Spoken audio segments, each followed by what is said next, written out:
He was born a slave. He was physically disabled, allegedly crippled by an owner who deliberately broke his leg. He owned almost nothing his entire life, and he became one of the most influential philosophers in Roman history, so influential that an emperor carried his teachings into battle. This is Saga Thinks. Here's the philosophy of a man who owned nothing and called himself free. The core teaching that defines Epictetus opens with a single sentence that arguably defines all of Stoic philosophy. Some things are up to us, and some things are not. Up to us, our opinions, our impulses, our desires, our aversions, in short, everything that is our own doing.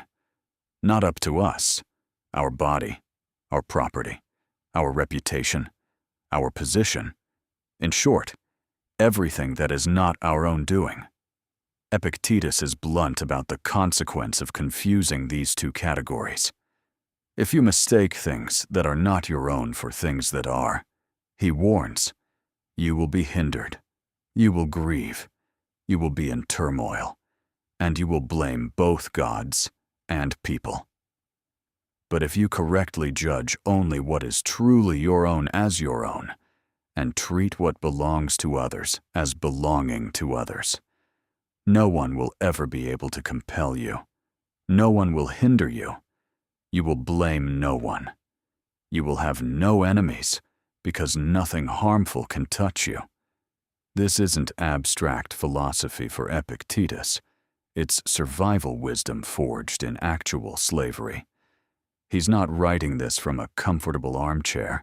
He lived it, owning literally nothing, his body legally the property of someone else, and he still insisted, correctly by his own account, that his mind remained entirely his own, untouchable by any master.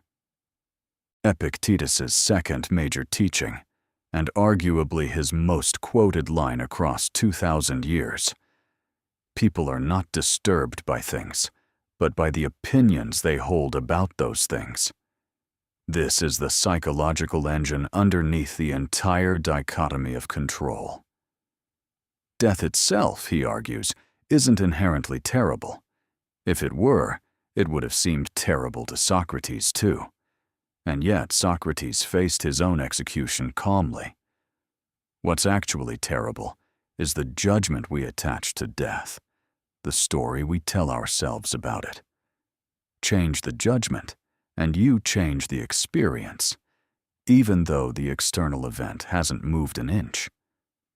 He pushes this into practical daily advice that reads almost like modern therapy. Whenever something upsets you, don't blame the thing or the person.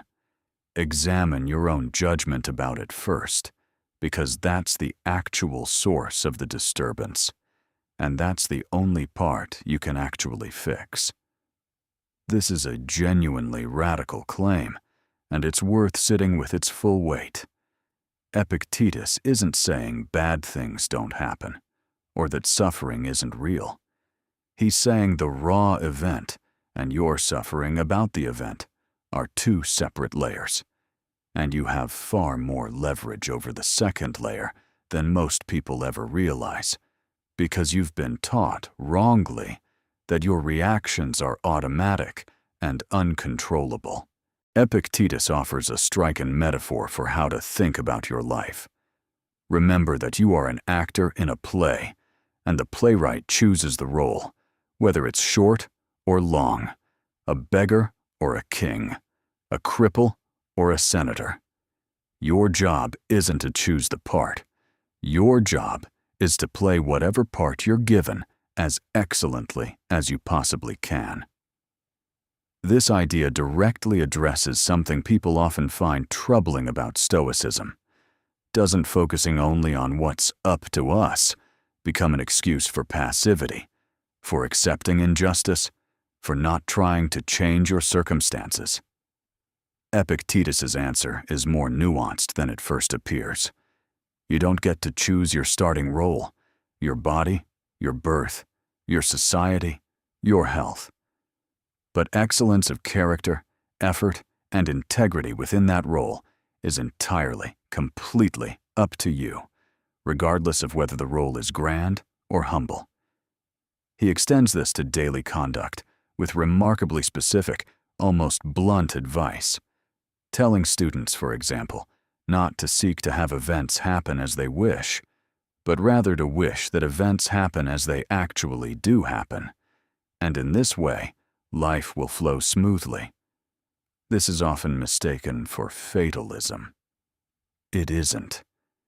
It's a recommendation about where to place your energy, not in wishing reality were different, which only produces suffering, but in acting with full excellence within the reality that actually exists.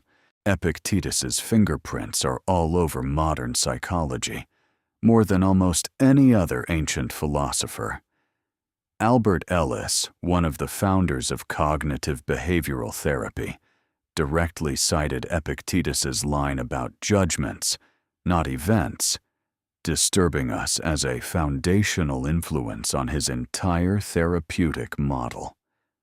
When a therapist today asks you to separate the situation from your interpretation of the situation, you're doing Epictetus's homework, whether you know it or not. There's also something quietly radical about Epictetus for anyone who feels trapped by circumstances they didn't choose. A difficult job, a health condition, a family situation, financial limits. He isn't offering comfortable denial that these constraints are real.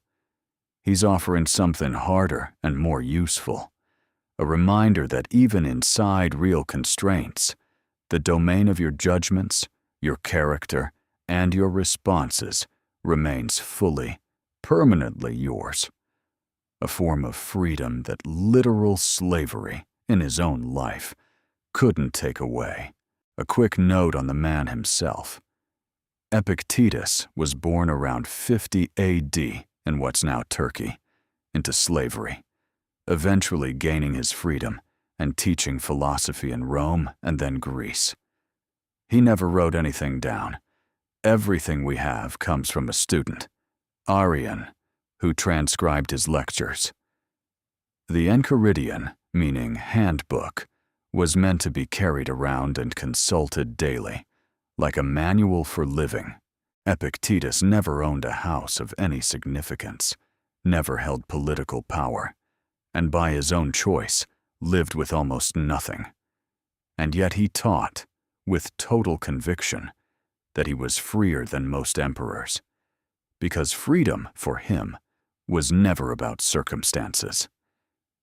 It was about which part of the mind you're willing to let anyone else control.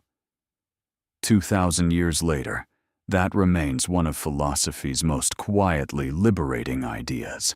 If this series on the Stoics resonated with you, subscribe to Saga Thinks.